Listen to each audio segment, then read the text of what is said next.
Today on General Hospital, Tracy realizes Martin ratted her and Michael out to Alexis. Cody and Molly discuss their latest misunderstanding, and Ned reveals Drew left him to die when he was having his heart attack in the Quartermain stables. Cody and Felicia talk about his relationship, or lack of one, with Molly. He tells her about James asking if Molly was his girlfriend, and her saying she wasn't. He thought New Year's Eve was the start of something special, but Molly must not agree. Cody tells her that he called them a couple, and perhaps Molly doesn't want to rush into a new relationship. Felicia can see he cares for Molly, whom Cody admits he can't get out of his head. Molly and Christina meet at the Port Charles Grill Bar, and Molly tells her sister how she ruined things with Cody. Molly gives her the short version. They had sex in Turner's office on NI, then went back to Cody's. And she put her foot in her mouth the next morning when James asked if she was Cody's girlfriend.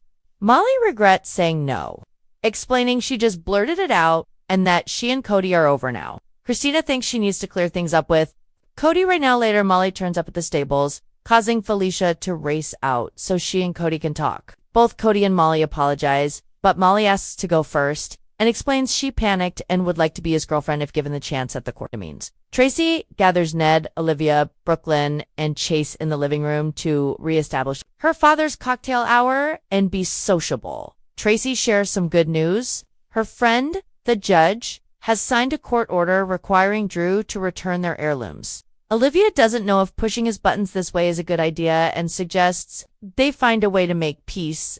Ned blurts out, "Absolutely not. Not after." Everyone pushes Ned to tell them what he's not saying, and he relays the confrontation with Drew over the valuables right before his heart attack. He says Drew thought he was faking it and walked away. Tracy yells, "He left you to die."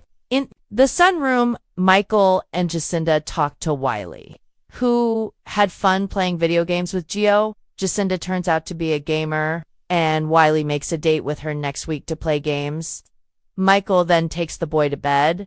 Michael returns later and tells Jacinda not to feel obligated to play games with Wiley. She says she likes spending time with his kids. Michael suggests they split, as he's trying to avoid getting sucked into Tracy's family cocktail hour. Michael and Jacinda head to the grill and run into Christina, who was on her way out. They invite her to join them for a drink and grab a tapo, Wiley calls, so Michael excuses himself. Jacinda then apologizes to Christina for not leaving, but Christina is sorry for trying to buy her off. She hopes Jacinda stays in town for her brother's sake. Michael soon returns, and Christina brings up the trial. She asks if her brother is worried that he could be charged with murder if Willow is acquitted. Drew and Willow return home, and Drew vents about how humiliated he is after Carly threw his drink in his face. Drew strips off his shirt, and she insists on washing it when he tries to get freaky, claiming she doesn't want the stain to set in. She's clearly avoiding his touch. Nina shows up, and Willow hands Drew a clean shirt to put on. Nina wanted to check in with Willow to see how she's feeling after taking the stand. They are interrupted when Martin shows up with a court order for Drew to return the Quartermain heirlooms. He refuses to budge, and he and Martin leave to confront Tracy once he's gone. Nina blurts out, "I never thought he'd leave." She apologizes, but Willow feels the same. Nina believes Michael clearly shot Drew and tried to frame her innocent daughter.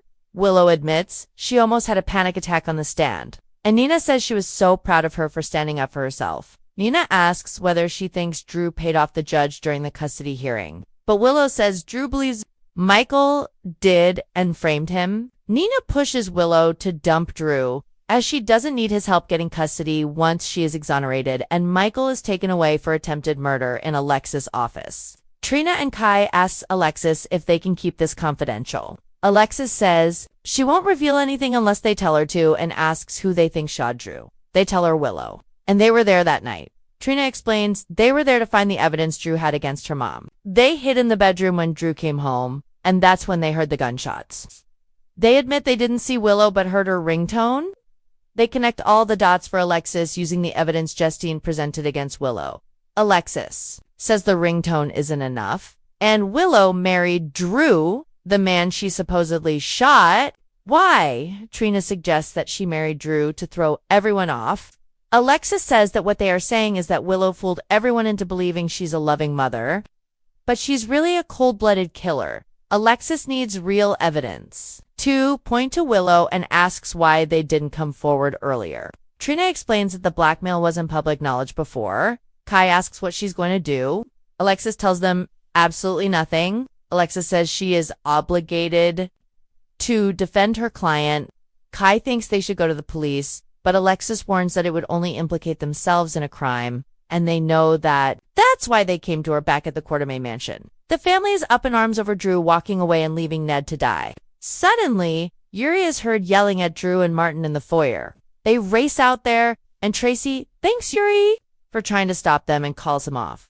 Drew tells Tracy he got her court order, and they will appeal it and tie it up in court for years.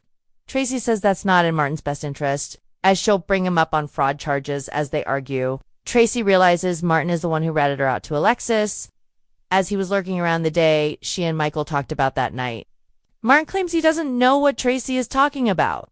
Brooklyn states that it doesn't matter, as Drew is to blame for causing her father's heart attack and almost killing him. Drew says that's a tad overdramatic suddenly. The sound of a shotgun cocks, and Olivia says, is it? She comes down the steps with a gun aimed at Drew. Olivia tells Drew, you left my husband to die like a dog. And the only reason I haven't pulled the trigger is that Ned is alive. She orders him and Martin to leave, but Drew calls her bluff and says she won't shoot him in front of her. Son-in-law of the cop, Chase says he's suspended and Drew's trespassing.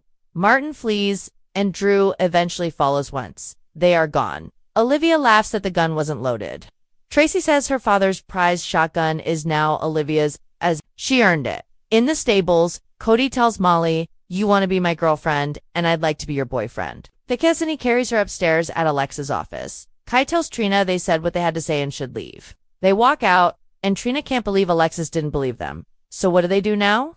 Back at the grill, Michael. Sazy's determined to enjoy every moment with those he cares about, including Christina and Jacinda. So no more trial talk for the night at Drew's home. Willow tells Nina that once she gets through the trial, she'll work on getting her kids back. Nina promises to support her in any way she can. Willow knows cutting ties with Drew won't be simple, and they are far from finished. Finally, alone in her office, Alexis goes through a file and finds a call log with timestamps. She calls one of the numbers around the time of Drew's shooting, only for Wiley to answer. She's stunned and clearly realizes Kai and Trina were right on the next General Hospital. Justine orders Dante to shut down a leak, and Valentine tells Carly it's time to take a risk.